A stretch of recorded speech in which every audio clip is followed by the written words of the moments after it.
सबसे पहले स्क्रीन पर लेते हैं जो पहला सवाल हमने देश में लोगों से पूछा। पहला सवाल आपके स्क्रीन पर आ रहा है। मोदी 3.0 सरकार की स्थिरता पर आपकी राय क्या है? 5 साल पूरा करेगी 46% लोग मानते हैं।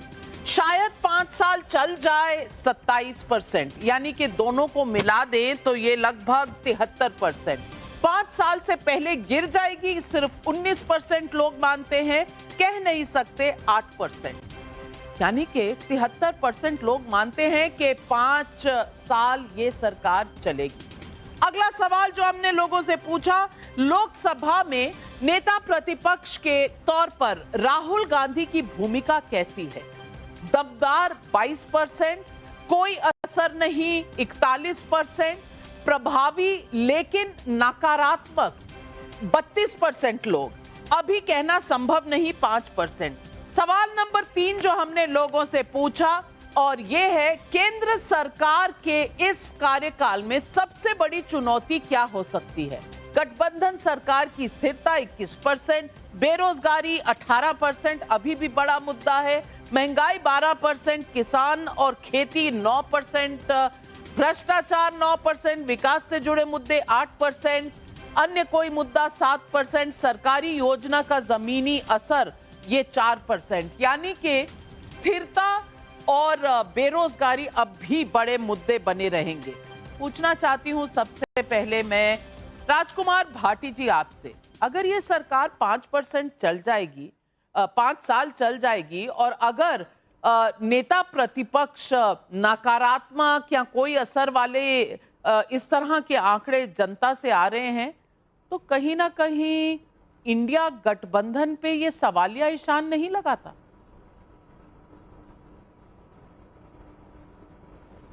नाविका जी, मैं थोड़ी सी भूमिका अलग विषय से रखना चाहता हूं। इस देश में पत्रकारिता का इतिहास बहुत शानदार रहा है और आज़ादी के आंदोलन में खास तौर से जो बड़े बड़े नेता थे वो सारे पत्रकार थे, और बाद में सरकारों को गिराने तक में पत्रकारों की और मीडिया की भूमिका रही है।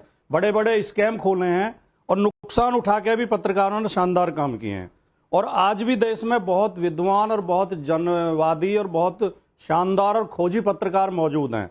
तो मैं जो कहना जा रहा हूं वो पूरी पत्रकारिता पर मेरा सवाल नहीं है, लेकिन इलेक्ट्रॉनिक मीडिया की पत्रकारिता आजकल इस स्तर पर पहुंच गई है। आपसे माफी चाहता हूं, आप बुरा मानेंगे और व्यक्तिगत ले लेंगे, लेकिन मैं व्यक्तिगत नहीं कह रहा, मैं पूरे इलेक्ट्रॉनिक मीडिया को कह रहा हूं कि अब देश में इस पर किसी को विश्वास रहा नहीं है।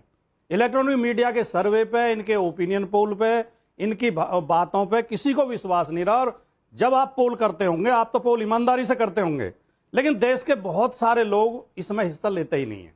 लोगों ने मान लिया, कई चैनलों के लिए तो घोषित तौर पर ही मान लिया है कि ये चैनल बीजेपी के चैनल हैं, ये मोदी जी का समर्थन करते हैं, घुमा फिरा के ऐसे ही सर्वे करेंगे, ऐसे ही मुद्दे उठाएंगे, उन्हीं मुद्दों पर डिबेट कराएंगे जिनसे मोदी जी को और बीजेपी सरकार को फायदा होता हो।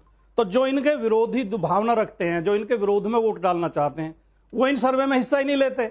इसलिए मुझे कतई इन सर्वे पे मुझे तो कम से कम विश्वास नहीं है, क्योंकि अभी लोकसभा चुनाव थोड़े दिन पहले हुए हैं। आप हमें 5 से ज्यादा सीट दे ही नहीं रहे थे। कोई भी चैनल, इलेक्ट्रॉनिक चैनल कोई भी, हमें 4 या 5 सीट यूपी में दे रहे थे, और बीजेपी को 370 से ऊपर ले जा रहे थे और एनडीए को 400 पार करा रहे थे। एक भी चैनल ने ये नहीं कहा कि 400 से कम सीटें आएंगे। तो क्या विश्वास करें इस पे? मैं, मुझसे कोई और सवाल आप पूछेंगे तो मैं बात कर लूंगा, लेकिन इन सर्वे पे तो मुझे, कम से कम ये जो सर्वे, इस पे तो मुझे कतई कोई विश्वास नहीं। पहले तो बात ये बता दूं, और मैं बिल्कुल व्यक्तिगत नहीं लूंगी, क्योंकि आपकी हमारी नोक झोंक जो है वो अब लेजेंडरी हो चुकी है। वो लोग हमारी नोक झोंक सुनने ही शायद आते हैं, और आप हर बार मुझे ये पाठ पढ़ाते हैं और मैं हर बार मुकाबला करके यही कहती हूँ कि राजकुमार भाटी जी, मैं कह रही हूँ कि पिछली बार सारे पोल गलत हुए थे, तो इसमें मेरे को छोटा महसूस नहीं होता। गलतियां होती है और गलतियां मान ली जाती है। पिछली बार का पोल सही नहीं हुआ तो ये तो सबको पता है, लेकिन पोल का डायरेक्शन तो सही था। कहीं आपने तो सरकार बना नहीं ली, बनाई तो फिर भी मोदी ने ही। चलिए, मोदी के नंबर कम हो गए, सरकार बनाई तो मोदी ने। अखिलेश जी या राहुल गांधी जी तो नहीं बन गए ना प्रधानमंत्री। अब ये बताइए, आप पत्रकारों से लड़ाई कर रहे हैं, ये आपकी और राहुल गांधी की भूमिका हो सकती है। आपकी लड़ाई नेताओं से है। बड़े अपने ओपोनेंट ढूंढिए, लड़ाई वहां करिए जहां से आपको कुछ हासिल होगा। मुझसे लड़ाई करके तो आप पत्रकार ही बन सकते हैं, एडिटर बन सकते हैं, कभी भी नेता नहीं बन पाएंगे। तो छोड़ दीजिए ये वाली लड़ाई। जनता से पूछे जाते हैं सवाल, जस्ट एक सैंपल। और मैं एक बात और भी आपको बता दूं, और ये आप अगर चैनल्स को बुरा भला कहना चाहते हैं जरूर कहिए, लेकिन एक बात आपको बता दूं कि आपकी पार्टी भी पोल कराती है, आज तक पोल कराती है। सर्वे कंपनियां सेम वैसे ही तरीके से होते हैं। आप कैंडिडेट सिलेक्शन में भी सर्वे इस्तेमाल करते हैं। हाँ, बाहर आकर चैनल पर हमें बुरा भला कहने से अगर आपकी राजनीति चमकती है तो ये आपकी चॉइस हो सकती है। लेकिन शहजाद पूनावाला सवाल ये है, और मैं तो सर्वे से जाऊंगी, मेट्राइज ने सर्वे किया है और ये सर्वे किसी की सरकार नहीं बना रहा, ये लोगों का मूड भांप रहा है, मूड मीटर है। देखिए, मैं तो केवल इतना कहूंगा, मूड मीटर पर डिस्कशन है तो मेरे भाई भाटी अपना मूड अच्छा रखे, परंतु देखिए भाटी जी ने जो बोला मैं तो उनका साथ देना चाहता हूं। भाटी जी ने इंडिया अलायंस में होते हुए सुप्रिया श्रीनेत, सुप्रिया भारद्वाज और सागरिका घोष को जो आईना दिखाया है कि पत्रकारिता करते करते अगले दिन पार्टी का टिकट लेकर, राज्यसभा लेकर ये लोग जो आ गई हैं, तो इनको इन्होंने आईना दिखाया। इसके लिए साधुवाद है आपका भाटी जी। पर नाविका जी की ईमानदारी और नैतिकता है कि वो जो 15 साल पहले कर रही थी वो आज भी कर रही हैं। तो मैं आपको साधुवाद देता हूं नाविका की इतनी प्रशंसा करने के लिए। महिलाओं की प्रशंसा करनी भी चाहिए। Boys will be boys, party तभी बदलेगी। दूसरी बात मैं आना चाहता हूं, देखिए आज जो बात होनी है कि सर्वे वाले भी रॉन्ग है। एक सर्वे वाला था यूपी चुनाव में 400 पार आनी है विधानसभा में, तो सर्वे वाले भी उनसे पूछने लगे सर 400 पार ज्यादा नहीं बोल दिया? तो उन्होंने 400 पार आने वाली है। ये पता है सर्वे वाला कौन था? अखिलेश यादव जी थे। एनीवे छोड़ देते हैं इस विषय पे, आते हैं आज के सर्वे पर जो मेट्राइज ने किया है। जो मेट्राइज का लब्बो लुबाब है कि 81% says government will last, 73% says कि ये एलओपी जो है बड़े नेगेटिव है। और मुद्दे जो है देखिए क्यों, क्योंकि पीडीए क्या होता है? पीडीए असली में होता है performance delivery and aspiration of Bharat. और उस पे देखिए एमएसपी 14 फसलों की बढ़ाई, 3 करोड़ गरीबों के आवास के बनाने के निर्णय कर लिए, लोएस्ट इन्फ्लेशन चल रहा है, अभी लोएस्ट एनपीए चल रहा है, हाईएस्ट बैंकिंग का प्रॉफिट चल रहा है, हाईएस्ट फॉरेस्ट रिजर्व चल रहा है, हाईएस्ट एसबीआई ने बताया कि किस प्रकार से 12.5 करोड़ को आज एम्प्लॉयमेंट मिली है। अब मैं आपसे पूछना चाहता हूँ, आप पीडीए पर बताइए, एक बच्ची पीडीए समाज की रेप होती है तो मोहित खान को बचा देते हैं। आप अपने स्टेट में पीडीए मतलब परफॉर्मेंस डिलीवरी एस्पिरेशन बताइए। 2 लाख नौकरियों का वादा तेलंगाना में किया था, सरकारी कितने दिए? वहां पर आप कहते हैं महंगाई महंगाई महंगाई, तो आपने कर्नाटका में पेट्रोल डीजल दूध सबके दाम बढ़ा दिए। और स्टेबिलिटी की बात तो मत करिए। आज हमारी सरकार तो 5 साल लास्ट होगी, पर इंडिया अलायंस बंगाल में कहां है, दिल्ली में कहां है, पंजाब में कहां है, केरल में कहां है, हरियाणा में कहां है, और उत्तर प्रदेश में भाटी जी कितने दे रहे हो सीटें कांग्रेस को? इसीलिए मुझे लगता है कि अपनी सरकारों का परफॉर्मेंस कभी तो गिनाइए भाटी जी। सवाल कुछ और लेते हैं। केंद्र में विपक्षी गठबंधन को लेकर आपकी क्या राय है? ये जब सवाल लोगों से पूछा गया तो लोगों ने क्या जवाब दिया? कोई खास प्रभाव नहीं 55%, बहुत ज्यादा प्रभावशाली 22%, कुछ हद तक प्रभावशाली 16%, अभी बताना संभव नहीं 7%। यानी 55% लोग मानते हैं कि बहुत ज्यादा प्रभाव विपक्ष का अभी नहीं है। नीतीश नायडू डिपेंडेंट होने से मोदी के फैसले लेने की क्षमता पर असर दिख रहा है क्या? तो लोगों ने कहा हां 34%, नहीं कहने वाले 61%, कह नहीं सकते 5%। यानी कि मोदी अब भी ड्राइवर सीट पर हैं। अब अगला सवाल, विपक्ष के ईडी सीबीआई के दुरुपयोग के आरोप कितने सहमत हैं आप? ये लोगों से पूछा। पूरी तरह असहमत लगभग 49% लोग, पूरी तरह असहमत 24%, जानकारी नहीं 15%, कुछ हद तक 12%। ये सवाल लोगों से पूछे गए। तहसीन पूनावाला जी, मेरा सवाल आपसे है, अगर नेता प्रतिपक्ष को नकारात्मक कहेगा तो मैं समझती हूं ये बहुत बड़ी उपलब्धि नहीं होगी। नेता प्रतिपक्ष जो हैं वो देश में आए और सरकार से सवाल पूछें, ये सही है। जनता इसीलिए इसीलिए नेता प्रतिपक्ष चाहती है और ऑपोजिशन का, विपक्ष का बड़ा रोल है। लेकिन नकारात्मक रूप हो, क्या ये सही है? और स्थिरता पर अगर सवाल ना हो तो ये 1/3 का प्रधानमंत्री, क्या ये कहना सही है? नमस्कार नाविका जी। जो आपका सवाल है, मैं इसको दो भागों में बांटता हूँ। सबसे पहला जो आपका सवाल था कि क्या मोदी जी के फैसले लेने पर कोई असर पड़ेगा, ये छोड़ दीजिए। आवाम क्या कह रही, जनता क्या कह रहा है, आपका सर्वे क्या कह रहा है, मैं उसके सामने सर झुकाता हूं। मैं मानता हूं एक प्रोफेशनल सर्वे, लेकिन हकीकत क्या है नाविका जी? पिछले 20 दिनों में मैं लगातार आपके साथ आपके शो पर रहा हूं, जबकि मोदी सरकार ने सारे फैसले वापस लिए। वक्फ बोर्ड का बिल पास करने वाले थे, उनको भेजना पड़ा पार्लियामेंट्री कमेटी में। आप भी जानते हो, मैं भी जानती, जन्नत की हकीकत। तो लैटरल एंट्री पर क्या हुआ और अन्य फैसले ऐसे।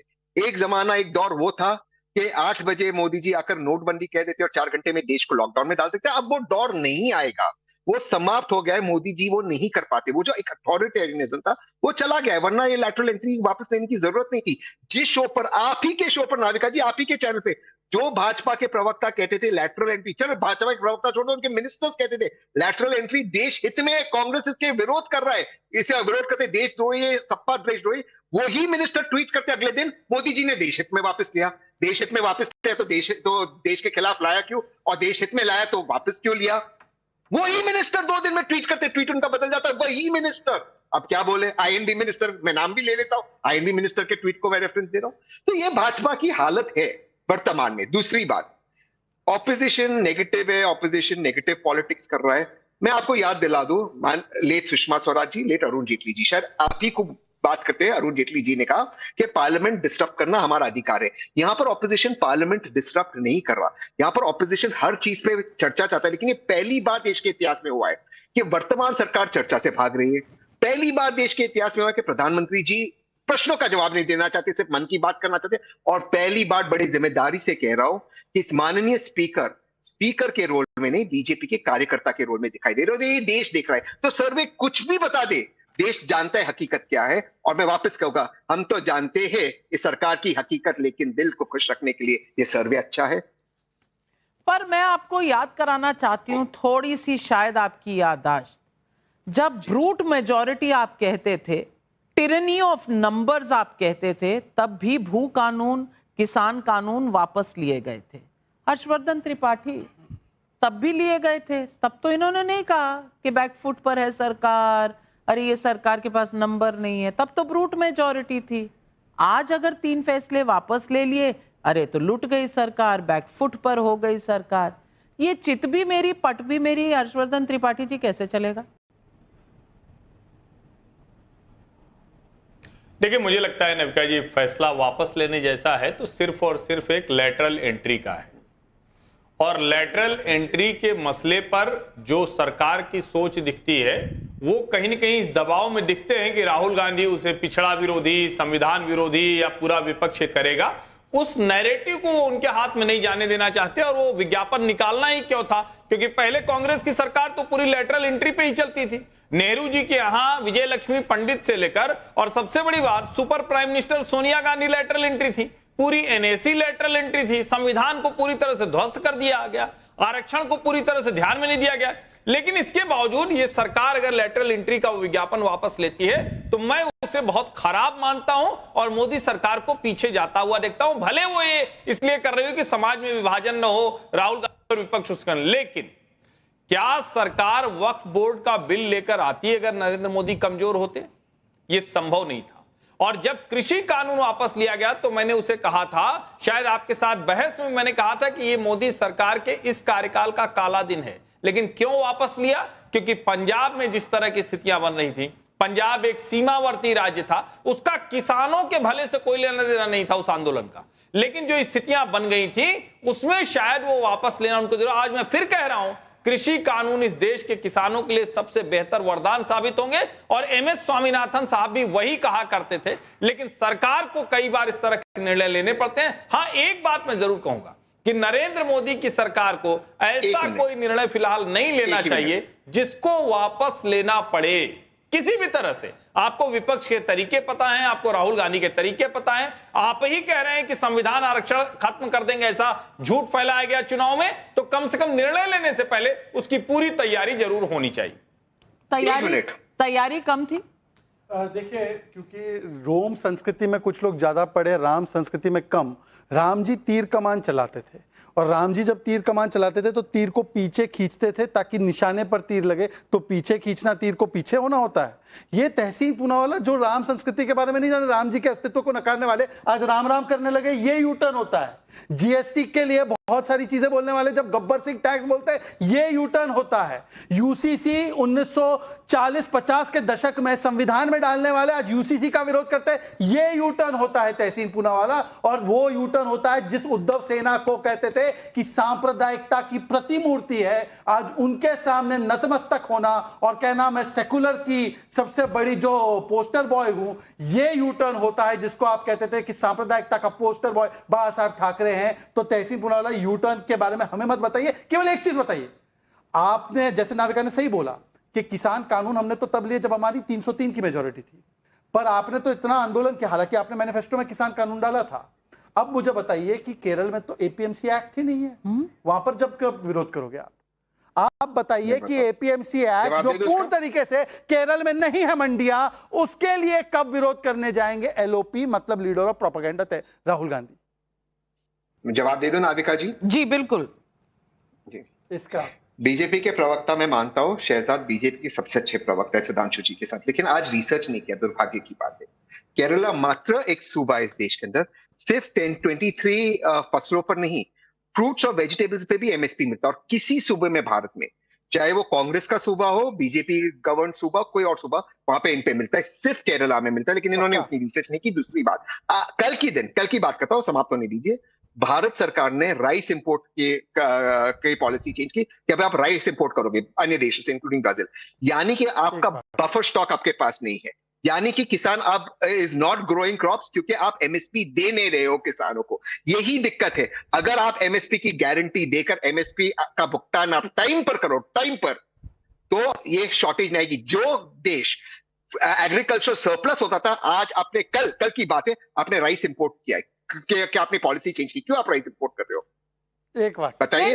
मैं आपको बताती हूँ, किस लेवल पे? मैं आपको बताती हूँ तहसीन पूनावाला, आपके जमाने में, यूपीए के जमाने में तहसीन जी, तो 11 साल से मोदी जी है ना, हम खराब थे। तहसीन जी सुन तो लीजिए, अखिलेश जी खराब, मुलायम जी खराब। नहीं, तहसीन पूनावाला, अब आज आपका इनकमिंग बैंड आउटगोइंग फ्री हो गया है। मेरी बात सुन लीजिए, मैंने फूड मिनिस्ट्री कवर किया हुआ है। मैं पंजाब हरियाणा में आपके एफसीआई गोडाउन्स देखती थी कांग्रेस की सरकार में। वहां चावल पड़े पड़े सड़ जाते थे, कभी बरसात में, कभी चूहों से। लेकिन दिया नहीं जाता, किसी को दिया नहीं जाता था, बांटा नहीं जाता था। सुप्रीम कोर्ट तक ने टिप्पणियां की थी, लेकिन आज बांटा जाता है। बफर स्टॉक का एक लेवल है 14 मिलियन टन, उससे ज्यादा होना भी नहीं चाहिए, लेकिन आपके जमाने में इससे कहीं ज्यादा होता था, और आप कुछ करते भी नहीं थे, सड़ जाता था। एक वाक्य तहसीन ने बहुत बड़ी बात कही। तहसीन ने बोला केरल में तो फलाना फलाना कानून है, एमएसपी तो इस पे भी दे देते। मतलब कि अगर केरल का कानून इतना बढ़िया और हर स्टेट अपना एमएसपी का कानून बना सकता है, तो मान्यवर अपने अपने स्टेटों में एमएसपी की गारंटी क्यों नहीं दे रहे? लीगलाइज कर दीजिए। पंजाब में तो वहां की दाल के लिए एमएसपी पे धोखा दे दिया। सुन लीजिए, 1200 किसानों ने कर्नाटक में आत्महत्या कर दी। ये राहुल गांधी को एक्सपोज करने के लिए बहुत अच्छा। नहीं, राहुल गांधी कर्नाटक ये सवाल उठाने नहीं जाएंगे, कोलकाता नहीं जाएंगे, वो इन राज्यों में नहीं जाते। लेकिन अगले 3 सवाल मैं लेना चाहती हूँ और स्क्रीन पर डालना चाहती हूँ। वक्फ बिल को जेपीसी में भेजे जाने पर आपकी राय जब जनता से पूछा गया, मोदी सरकार का मास्टर स्ट्रोक 45%, मोदी के सामने गठबंधन की मजबूरी 31%, मुस्लिम विरोधी बताने से सरकार बैकफुट पर 21%, कह नहीं सकते 3%, मास्टर स्ट्रोक 45%। देखिएगा वो नंबर आपके स्क्रीन पर है। बांग्लादेश के हिंदुओं की रक्षा के लिए मोदी सरकार के रवैये से संतुष्ट हैं? हाँ 47%, नहीं 28%। भारत के हाथ में कुछ नहीं 19%, कह नहीं सकते 6%। तीसरे टर्म में और बड़े फैसले के मोदी के ऐलान पर उम्मीद बरकरार है क्या? हाँ 54%, नहीं 36%, कह नहीं सकते 10%। ये सवाल पूछे गए। मैं पूछना चाहती हूं सबा नकवी जी आपसे। सबा नकवी, कहीं ना कहीं जनता में और हमारे सबके दिमाग में ये सवाल था कि मोदी सरकार कड़े फैसले ले पाएगी या नहीं ले पाएगी। कम से कम ये सर्वे जो रुझान दिखा रहा है उसमें लोगों को लगता है कि कम जरूर हुआ होगा शायद परसेंटेज पहले से, जो 303 पर नंबर था वो नहीं है, पर अब भी 54% अगर लोग मानते हैं कि गवर्नमेंट स्थिर रहेगी, 5 साल कंप्लीट करेगी, डिसीजंस भी लेगी, तो आप इसे कैसे देखती हैं? नाविका, सबसे पहले तो मैं कह दूं कि किसान आंदोलन 1 साल आंदोलन के बाद वो कानून वापस लिए गए, और वो उस वक्त वापस लिए गए जब उत्तर प्रदेश का चुनाव था। आपको याद होगा 22 से पहले 1 साल, और आप किसान आंदोलन के नंबर के हिसाब से 700 किसान शहीद हो गए इस आंदोलन में। 1 साल आंदोलन हुआ, कोरोना काल में शुरू हुआ और 1 साल चला। तो क्लियर कि वो बड़ा फैसला था जो मोदी सरकार ने वापस लिया, और वो वेस्टर्न यूपी की वजह से ज्यादातर उनकी। आप भूल गई पंजाब का भी चुनाव था, पंजाब का भी था और यूपी का भी था, है ना। और लेकिन हमने जो रिजल्ट देखा वो तो पूरा बीजेपी ने स्वीप किया था वो चुनाव। मैं बस फैक्ट्स दे रही हूँ। शायद वो साथ हुए थे ये चुनाव, लेकिन यूपी का भी था। जयंत चौधरी उस साइड पे थे, दूसरे विपक्ष में थे उस दौर, और वो जाट बेल्ट का वे असर था। वो मैं नाम भूल रही हूँ, देखिए बहुत, देखिए चलिए वो बात छोड़िए। लेकिन बीजेपी ने अच्छा किया था उस चुनाव में जी, और वेस्टर्न यूपी किया था। बीजेपी ने पूरी तरह स्वीप किया था यूपी, बहुत ही जबरदस्त प्रदर्शन हुआ था 22 में। उसके बाद कुछ महीनों के बाद चुनाव आया, और शायद वो 21 के अंत में, नवंबर में वो कानून वापस लिए गए, जो मुझे याद है। हाँ, लेकिन जो आप, और इसमें कोई शक नहीं है कि बहुत सारी चीजें अब सरकार जो मोदी जी चाहेंगे वो नहीं कर पा रहे हैं, और वो ये तो बस कुछ दिनों में चीजें वापस ली जा रही हैं या पार्लियामेंट्री कमेटी में जा रही हैं। आपको ये भी याद होगा नाविका जी कि पार्लियामेंट में जो सीन्स हुए थे, जो राज्यसभा में खास पर, क्योंकि लोग कह रहे थे कि ये कानून को तो सिलेक्ट कमेटी, पार्लियामेंट्री कमेटी में भेजे, और सरकार रेडी नहीं थी।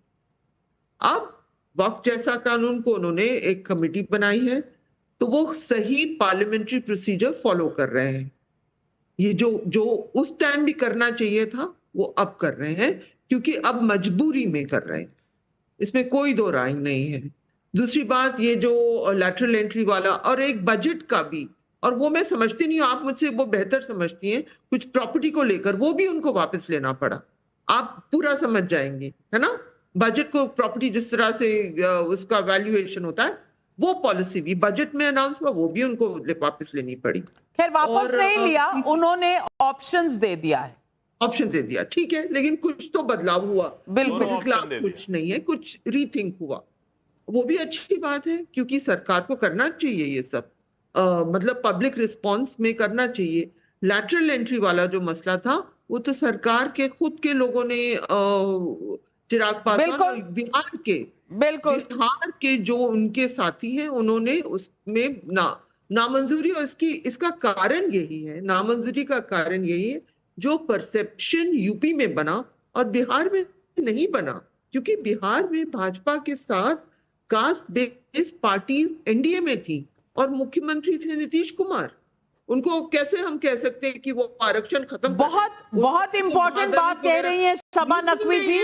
मजबूती और मजबूरी, जो अब हो रहा है वो मजबूरी की वजह से हो रहा है, जो पहले हो रहा था वो मजबूती की वजह से हो रहा है। देखिए, मुझे लगता है कि कौन सा चश्मा लगाकर हम देखते हैं उस पर तय होता है कि आप मजबूरी देख रहे हैं एक कदम में या मजबूती देखते हैं।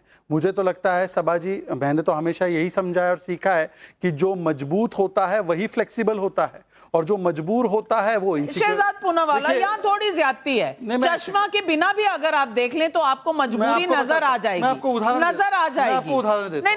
नहीं, तीन ऐसा नहीं देखा गया कि पहले ब्रॉडकास्ट बिल, फिर वक्फ बिल, उसके बाद लैटरल एंट्री बिल, फिर उसके बाद रिजर्वेशन पर भारत बंद। अब जवाब देने दीजिए। सबसे पहले तो कोई बिल, ब्रॉडकास्ट बिल नहीं आया था, वो एक ड्राफ्ट बिल, तो ड्राफ्ट था, पार्लियामेंट में कोई बिल नहीं आया था। ड्राफ्ट पे तो अनेकों चर्चाएं होती है, कंसल्टेशन होते रहते हैं, वो चलेगी।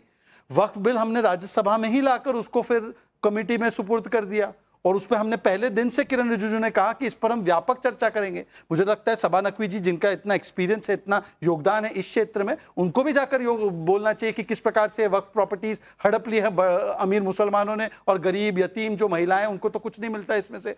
तीसरी बात, मैं सिर्फ सबा जी से एक चीज पूछना चाहता हूं। हम तो मजबूर हैं, परंतु मुझे बताइए कि जो चूर चूर है, इनका चूर चूर अलायंस देखिए ना, हरियाणा में कहां है इनका अलायंस? ये बंगाल में इतनी मजबूरी है कि कोलकाता पे कन्नौज वाले चुप और कन्नौज पे कोलकाता वाले चुप। मैडम, इसको मजबूरी बोलते हैं। मजबूरी वो होती है कि कन्नौज में और अयोध्या में 12 साल की पीडीए से आने वाली बच्ची का रेप होता है, नार्को टेस्ट की बात होती है, तो लड़की हूं लड़ सकती हूं कहने वाली प्रियंका वाड्रा जी एक शब्द नहीं बोल पाती। और कोलकाता में दीदी है, दीदी कम ईदी है, और इस प्रकार से जो आवाज उठाता है उसके खिलाफ एफआईआर हो जाती है। और कन्नौज वाले जो बोलते हैं राजकुमार भाटी जी, ये तो जायज सवाल है, इसमें तो कोई सर्वे नहीं है, इस पर ही जवाब दे दीजिए कि भैया ममता बनर्जी पर कोई कुछ बोलकर राजी नहीं है। आज जो हमने देखा, जिस तरह से सुप्रीम कोर्ट आज कल बोल रही है इस मुद्दे पर, क्या इंडिया अलायंस को नहीं दिख रहा? भाटी जी क्या बोल पाएंगे? जिस सवाल पे भी आप कहेंगे सब पे बोलेंगे, हम खूब खुल के बोलेंगे, दिल से बोलेंगे, सच्चाई बोलेंगे और नैतिकता के साथ, ईमानदारी के साथ बोलेंगे। भारतीय जनता पार्टी के लोगों की तरह दोगली भाषा हम नहीं बोलते हैं कि पिछड़े दलितों का नुकसान भी करते हैं, फिर उनके हितैषी भी बनने की ढोंग करते हैं। बंगाल में जो डॉक्टर बेटी की हत्या हुई, जो जाति हुई, वो बहुत ही दुखद है। उस पर सब लोगों ने चिंता जाहिर की है। पश्चिम बंगाल की मुख्यमंत्री ममता बनर्जी उनके घर तक गई हैं। ममता बनर्जी ने दूसरे दिन ये बयान दे दिया था कि अपराधियों को बख्शा नहीं जाएगा, सख्त से सख्त सजा दी जाएगी। अरेस्टिंग हो गई थी। सीबीआई के बाद भी, सीबीआई को देने के बाद भी लगभग 8-9 दिन हो गए हैं, तो कौन सा आगे बढ़ी है वो जांच? उतने वहीं पे जांच है या तो सुप्रीम कोर्ट संज्ञान ले रहे हैं कोलकाता पुलिस की, लेकिन इसमें कहीं कोई बचाने की किसी को या उसकी बात ही नहीं है। अब जहां तक उत्तर प्रदेश का सवाल है, उत्तर प्रदेश में पूरी शीशे की तरह साफ दिखाई दे रहा है कि उत्तर प्रदेश के जातिवादी मुख्यमंत्री कुछ जाति और धर्म के लोगों को लेकर बहुत मतलब उनके मन में कुंठा रहती है। जैसा कि लखनऊ की घटना हुई, जो छेड़छाड़ की घटना बारिश के दौरान हुई, तो मुख्यमंत्री ने विधानसभा के अंदर 2 ही नाम केवल लिए, एक पवन यादव, एक अरबाज खान, जबकि बाद में पता चला कि वो दोनों घटनास्थल पर थे ही नहीं, वो निर्दोष हैं। लेकिन जो 16 लोग अरेस्ट हुए थे उनमें दूसरी जातियों के लोग थे, दूसरे धर्म के लोग थे, लेकिन मुख्यमंत्री जी उनका जिक्र नहीं करेंगे। उत्तर प्रदेश में निशाना साधकर मुसलमानों को, यादवों को खासतौर से परेशान किया जा रहा है। छोटे मोटे मुकदमे दर्ज कर उनके मकान गिरा दिए जाते हैं, बुलडोजर चला दिए जाते हैं। अगर किसी और जाति धर्म से संबंधित अपराधी हैं और बीजेपी से संबंधित हैं, आपने 3-4 बार बोल चुके हैं। मुझे विवेक श्रीवास्तव जी बोले नहीं है, मुख्यमंत्री को जातिवादी कहा है, इसलिए एक वाक्य, केवल एक वाक्य। सुप्रीम कोर्ट के और माता पिता के बयान के बाद आप कोलकाता पुलिस और पश्चिम बंगाल की सरकार की पीठ थपथपा रहे हैं। यहाँ पे मोहित खान ने 12 साल की बच्ची का बलात्कार किया, उसके घर पे बुलडोजर चलाया, उन्होंने नार्को टेस्ट मांगा। नवाब यादव ने जिसका बलात्कार किया, जिसके साथ शोषण किया, उसके लिए जूही सिंह ने नार्को टेस्ट मांगा। आप कह रहे हैं कि हम लोग ने पारदर्शिता दिखाई है। यह निर्लजता है। माता पिता झूठे हैं क्या? राकेश टिकैत ने बोला एक कॉन्स्पिरेसी है। यहां पर बैठे ना, एक बार कंडेम कीजिए। राहुल गांधी ने डिस्ट्रैक्शन कहा, distraction RG Kar medical college case को। विवेक श्रीवास्तव, मुद्दा यही है और सवाल यही है कि अलायंस के हिसाब से महिलाओं के इस संवेदनशील मुद्दे पर भी राजनीति हो रही है। कलकत्ता के मामले में लेफ्ट बोलेगा, समाजवादी पार्टी नहीं बोलेगी, कांग्रेस नहीं बोलेगा। बदलापुर होगा तो सारे इकट्ठे बोलेंगे। मैं पूछना चाहती हूं कि बेटियों के बीच में इस तरह का फर्क करना क्या आपको सही लगता है? नहीं, ऐसा कुछ भी नहीं है। ये सवाल बीजेपी से भी पूछिए, क्या बेटियों के बीच में फर्क करना आपको अच्छा लगता है? क्यों 65,000 जब केस होते हैं महिला उत्पीड़न के उत्तर प्रदेश में एक साल में, क्यों नहीं इस्तीफा मांगते हैं बीजेपी वाले अपने ही मुख्यमंत्री से? क्यों उसको चिपका रखा है? ब्रिजभूषण शरण सिंह ने जो किया लड़कियों के साथ, विनोद फोगाट ने आज भी हरियाणा में गई है, भव्य स्वागत हुआ है। क्यों नहीं हटाया? Don't speak in my term. हाँ, तुम चुप रहो जरा। सरकारी दामाद बन के आ जाते हो, टाइम लेते हो ज्यादा। अब मेरा टाइम है, चुप बैठो। माफ कीजिएगा ना, मैं यहाँ शरण सिंह को क्यों नहीं हटाया उस वक्त? रेसलिंग फेडरेशन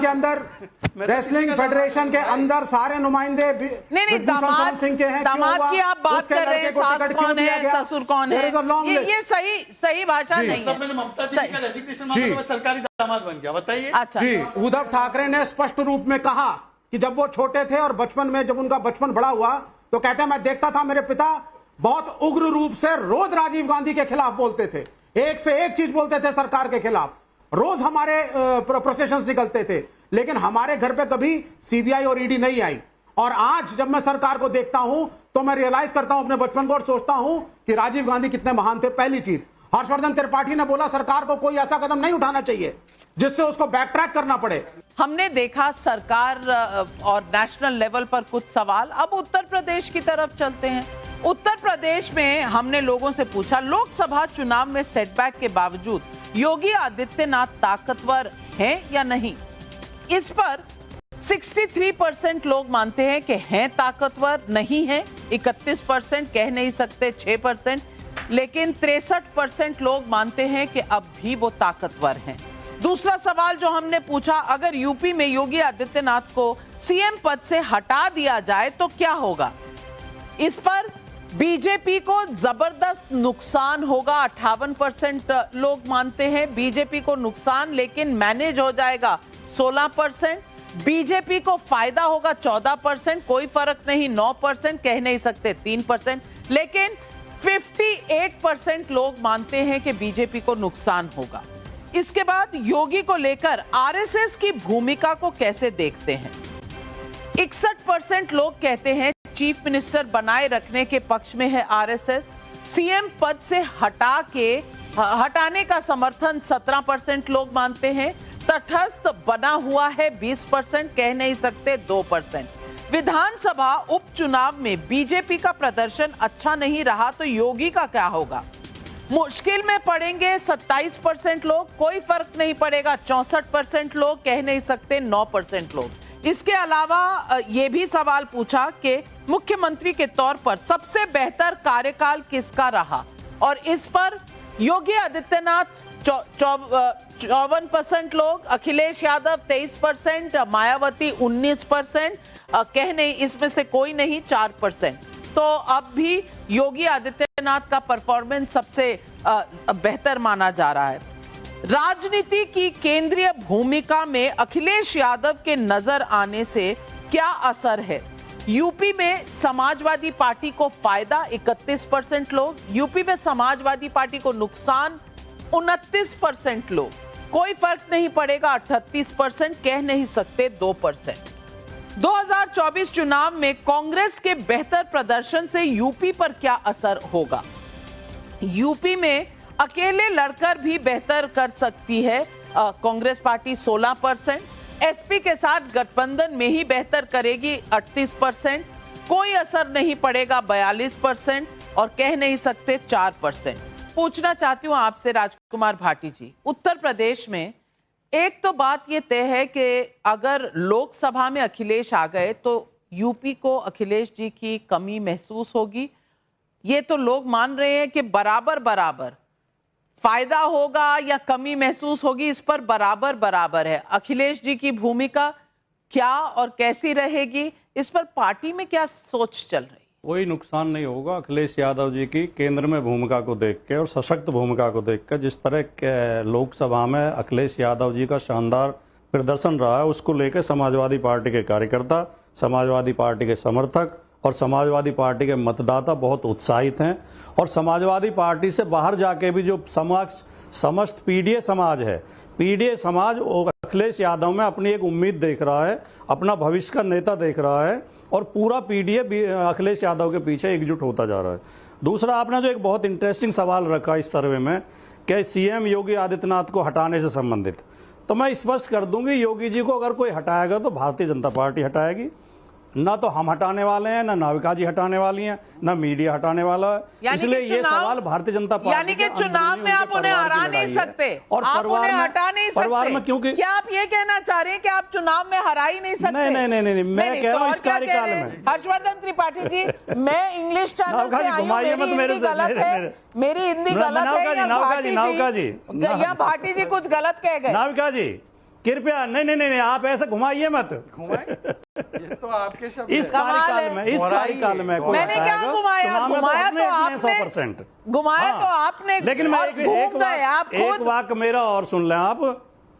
ना मैं नहीं हटा रहा, नहीं, मैं कह रहा हूं इस कार्यकाल में। लेकिन आपने जो आरएसएस की भूमिका पे सवाल पूछा, इसका मतलब आप मानती हैं कि आरएसएस राजनीति करती है? जब हम आरएसएस के लिए ये कहते हैं कि आरएसएस ही बीजेपी को चलाती है, आरएसएस राजनीति करती है, तो हर्षवर्धन जी बहुत विरोध करते हैं, मीडिया वाले भी विरोध करते हैं। आज अगर टाइम्स नाउ नवभारत खुद सवाल पूछ रहा है कि योगी आदित्यनाथ को हटाने के समर्थन में आरएसएस या विरोध में, तो इसका मतलब ये मोहर लगा रहा है टाइम्स नाउ नवभारत कि आरएसएस राजनीति करती है, राजनीति में इंटरफेयर करती है। सवाल मैट्राइज सर्वे का है, डालते आप सब कुछ पत्रकारों पर है, पर आप जानते हैं सब कुछ, लेकिन आपकी महिमा अपरंपार है। चित भी मेरी, पट भी मेरी। हर्षवर्धन जी का नाम लिया है पहले। हर्षवर्धन जी पहले तो बता दीजिए, भाटी जी खुद घूम गए कि मैंने घुमा दी उनकी बात? देखिए भाटी जी थोड़ा मुश्किल में तो हैं। मुश्किल में इसलिए हैं कि जब अखिलेश यादव सांसद से विधायक बने थे, और मैं उसको संदर्भ के साथ याद दिलाता हूं तो भाटी जी को ध्यान में आ जाएगा, तब समाजवादी पार्टी के सारे प्रवक्ता कहा करते थे कि अब अखिलेश जी आ गए हैं, योगी जी को उखाड़ फेंकेंगे। आज की तारीख में क्या अखिलेश यादव प्रधानमंत्री पद के कोई दावेदार हैं? मैं एकदम अलग बात कर रहा हूं, उसको ध्यान करेंगे तो ठीक से आ जाएगा। नहीं है, लेकिन उनको लगा कि रोज रोज योगी आदित्यनाथ के सामने वो रोज कहेंगे, रोज चाचा जी को बताएंगे, वहां ब्रूट मेजॉरिटी है, तो वो चुपचाप उन्होंने एक रास्ता चुना और चले आए। लोकसभा चुनाव लड़ना उनके लिए बहुत जरूरी था क्योंकि कन्नौज में उनके अलावा कोई जीत नहीं पाता, ये खुद समाजवादी पार्टी के लोग मानते हैं। उनकी रणनीति वो काम कर गई, अच्छी काम कर गई। लेकिन अभी जो 10 सीटों के विधानसभा के उपचुनाव हैं, उसमें समाजवादी पार्टी मुश्किल में फंस रही। मुश्किल में मतलब ये नहीं है कि मैं अखिलेश यादव की तरह बोल दूं कि क्यूटो छोड़ के सब 80 की 80 जीत जाएंगे, 79 सीटें। दरअसल 10 में से 7 सीटें खुद समाजवादी पार्टी के मजबूत प्रभाव वाली हैं। सिर्फ 3 सीटें हैं जो भारतीय जनता पार्टी के लिए बेहतर है। लेकिन योगी आदित्यनाथ जिस ताकत से इन विधानसभा उपचुनाव में लड़ रहे हैं, उसने अखिलेश यादव के लिए, समाजवादी पार्टी के लिए और कांग्रेस पार्टी के लिए एक कैच 22 की सिचुएशन खड़ी कर दी है। और मैं इसीलिए मुझे लगता है कि जो भाटी जी को लग रहा है और जो एक भ्रम की स्थिति है, उसके पीछे ये एक बड़ी वजह है। और जहां तक रही राष्ट्रीय स्वयंसेवक संघ के राजनीति करने की बात, राष्ट्रीय स्वयंसेवक संघ राजनीति नहीं करता है, वो नहीं तय करता। लेकिन योगी आदित्यनाथ के साथ हो खड़े कि नहीं, अगर ये सवाल आएगा तो जनता के मन में भी एक परसेप्शन होता है। और आज राष्ट्रीय स्वयंसेवक संघ, उनको लगता है कि एक हिंदुत्व वाला, विकास वाला, एक राष्ट्रवादी विमर्श वाला नेता है, उनके साथ वो खड़े हुए हैं। बिल्कुल। और बस आखिरी 2 सवाल स्क्रीन पर ले रही हूं। लोकसभा में बीजेपी की सीटें लगभग आधी रह गई, इसका कारण राम मंदिर से, मैं यूपी के एक संदर्भ में बोल रही हूं, राम मंदिर से काउंटर पोलराइजेशन हुआ, 17% लोग मानते हैं। जातिवादी समीकरण उल्टा पड़ा, 22%। खराब टिकट बंटवारा, 26%। आपस का भीतर घात, 31%। अन्य 4%। आखिरी सवाल, लोकसभा चुनाव में यूपी में बीजेपी के सेटबैक का जिम्मेदार कौन? केंद्रीय नेतृत्व 26% राज्य इकाई 24%, राज्य में आपस की खटपट 46%, कह नहीं सकते 4%। शहजाद पूनावाला, देखिए, इन दोनों सवालों पर सीधे सीधे ये स्वीकारना ही होगा कि हमारी कई कमियां रही, एक नहीं, क्योंकि मैं अधिकृत प्रवक्ता हूं तो उन कमियों को मैं यहां पर तो डिस्कस नहीं करूंगा, वो हमारी पार्टी की एक इंस्टीट्यूशनल प्रक्रिया है। पर कमियां रही इसीलिए तो जो सीटें हमने पहले 2 चुनाव में 14 और 19 में पाए वो नहीं पाए, तो इसमें कोई समस्या थोड़ी है इसको एक्सेप्ट करने में। हम शुतुरमुर्ग थोड़ी है कि बोलेंगे नहीं नहीं सब कुछ ठीक था, सब कुछ अच्छा था। हमको बहुत इंप्रूव करना है और यूपी की जनता का भरोसा आज भी इतना है हम पर कि हमने जितना एक चुनाव में पाया इन्होंने 3 चुनाव में मिलाकर भी नहीं पाया। तो छोड़ देते इस विषय को। आज मेरा सवाल सिर्फ इतना है। देखिए, भाटी जी क्या है, भाटी जी मेरे बड़े भाई की तरह मित्र है। पहले सवाल पे भाटी जी का मूड कितना ऑफ था, और ये सवाल पे आते आते कि देखो आरएसएस इन्वॉल्व है पॉलिटिक्स में, बैटरीज वाले भाई ने इसीलिए इसको इंक्लूड किया ताकि जो इसका स्टार्टिंग में विरोध करते, अब उस सवाल को लपक कर आपने साबित कर दिया कि बाकी के सवालों पर भी आप मानते हैं ना सर्वे को। और दूसरी बात मैं सिर्फ इतना पूछना चाहता हूं, देखिए भाटी जी, केंद्रीय भूमिका अखिलेश जी की उसी प्रकार की होगी कि मुलायम जी ने कभी सोनिया जी को बनने नहीं दिया, और अब अखिलेश जी केंद्र में भूमिका निभाते हुए राहुल जी को यहां पर लीडर ऑफ ऑपोजिशन ठीक से बनने नहीं देंगे। मतलब ये इन्हीं के बीच की प्रतिस्पर्धा है। तहसीन पूनावाला, स्पेस ऑक्यूपाई करेगा। तहसीन पूनावाला जवाब दीजिए। पिता ने माता जी को रोका, बेटा जी भैया को रोकेंगे।